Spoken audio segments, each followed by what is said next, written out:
Serial तुमसे तुम तक की कहानी अब ऐसे मोड़ पर पहुंच चुकी है जहां हर राज एक एक करके सामने आने लगा है। लेकिन इस बार जो सच सामने आने वाला है वह सिर्फ एक परिवार की किस्मत ही नहीं बदलने वाला, बल्कि कई रिश्तों की नींव भी हिला देगा। आर्य लंबे समय से अपने दिल में एक ऐसा बोझ लेकर जी रहा था जिसे अब वह और ज्यादा छिपा नहीं सकता। उसे बार बार यही एहसास हो रहा था कि अगर उसने अब भी सच नहीं बताया तो बहुत देर हो जाएगी। दूसरी तरफ उसे यह डर भी सता रहा था कि कहीं यह सच सामने आते ही सब कुछ बिखर न जाए। आर्य की बेचैनी लगातार बढ़ती जा रही थी। वह खुद से बार बार सवाल करता है कि आखिर कब तक इस राज को छिपाकर रखा जाएगा। इसी बीच वह अनु से पूछता है कि आखिर उसने क्या बताया था। क्या उसने सिर्फ इतना कहा कि बचपन में यश बस में कहीं खो गया था, या फिर उससे भी बड़ा सच उसके सामने आ गया है। आर्य समझ चुका है कि अब यह राज ज्यादा दिनों तक छिप नहीं सकता। एक न एक दिन यश को उसकी असली पहचान के बारे में पता चल ही जाएगा। लेकिन जैसे ही वह सच बताने का फैसला करता है, कोई उसे रोकने की पूरी कोशिश करता है। उसे समझाया जाता है कि अगर उसने ऐसा किया तो सब कुछ खत्म हो जाएगा। कई सालों से छिपाकर रखा गया हर सच एक ही पल में बाहर आ जाएगा और फिर हालात किसी के भी नियंत्रण में नहीं रहेंगे। उधर अनु भी अब हर छोटी बड़ी बात को जोड़ने लगी है। उसे महसूस होने लगा है कि घर में उससे कुछ बहुत बड़ा छिपाया जा रहा है। जब वह ऑफिस पहुंचती है तो वहां अचानक उसकी नजर आर्य और झंडे की बातचीत पर पड़ जाती है। दोनों के चेहरे पर घबराहट साफ दिखाई दे रही होती है। उनकी बातों से साफ पता चल रहा होता है कि मामला बहुत गंभीर है।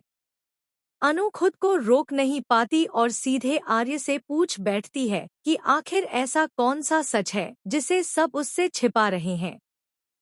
पहले तो आर्य कुछ देर तक चुप रहता है, लेकिन फिर वह ऐसा खुलासा कर देता है जिसे सुनकर अनु के पैरों तले जमीन खिसक जाती है। आर्य कहता है कि चरण कोई साधारण इंसान नहीं है। वही असल में यशवर्धन है, वही बच्चा जो वर्षों पहले अपनी मां से बिछड़ गया था।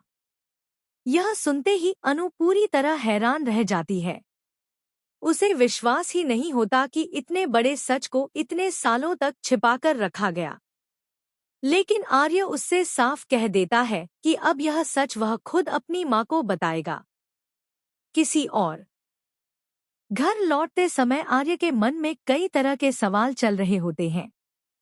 तभी वह झंडे को फोन करता है और कहता है कि अब हालात उसके हाथ से निकल चुके हैं। अब वह अपनी मां से और झूठ नहीं बोल सकता। अब समय आ गया है कि उन्हें सब कुछ सच सच बता दिया जाए। लेकिन झंडे यह सुनते ही बुरी तरह घबरा जाता है।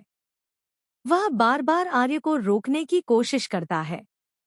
वह कहता है कि अगर आज सच सामने आ गया तो सब कुछ खत्म हो जाएगा। कई लोगों की सच्चाई दुनिया के सामने आ जाएगी और फिर कुछ भी पहले जैसा नहीं रहेगा। लेकिन इस बार आर्य किसी की बात सुनने के लिए तैयार नहीं होता। वह फोन काट देता है और सीधे अपनी मां के पास पहुंच जाता है। मां के सामने पहुंचते ही आर्य कुछ पल तक खामोश खड़ा रहता है। उसकी आंखों में डर भी होता है और सच्चाई बताने का साहस भी। आखिरकार वह धीमी आवाज में कहता है कि मां, जिस बात का आपको हमेशा से एहसास था वह सच है। चरण ही आपका खोया हुआ बेटा यशवर्धन है। यह सुनते ही मां की आंखों से आंसुओं की धारा बहने लगती है। वर्षों का इंतजार जैसे एक ही पल में खत्म हो जाता है। वह दौड़कर अपने बेटे को गले लगा लेती है। उस पल की खुशी शब्दों में बयां करना आसान नहीं है। मां बेटे का यह मिलन हर किसी की आंखें नम कर देता है। लेकिन जहां एक तरफ यह खुशी का पल होता है, वहीं दूसरी तरफ आर्य के चेहरे पर अब भी चिंता साफ दिखाई देती है। उसे महसूस हो रहा है कि कहानी अभी खत्म नहीं हुई है। असली राज तो अभी भी कहीं न कहीं छिपा हुआ है। झंडे की घबराहट इस बात का साफ संकेत देती है कि वह किसी बहुत बड़े अपराध या साजिश को छिपा रहा है। आखिर ऐसा क्या हुआ था जिससे वह सच सामने आने से इतना डर रहा है? क्या सिर्फ यशवर्धन की पहचान ही राज थी, या इसके पीछे कोई और भी खतरनाक सच्चाई दबी हुई है? यही सवाल अब हर किसी के मन में उठने लगा है। उधर माँ अपने बेटे को वापस पाने की खुशी में भावुक हो जाती है। वह पुराने दिनों को याद करती है और राजनंदिनी की तस्वीर के सामने